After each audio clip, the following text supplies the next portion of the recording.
Hi there, I'm Paddy Donnelly, the author and illustrator of Fox and Son Tailors, which is one of the £1, €1.50 books for World Book Day 2025.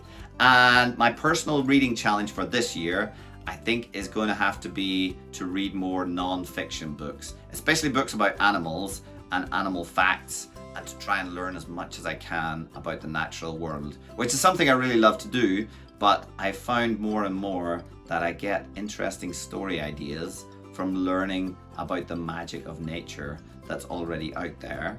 And when you learn interesting facts about jellyfish living forever or something like that, it can really inspire me to come up with good story ideas. So I think this year I'm going to try and read a lot more non-fiction books and learn so much more about animals.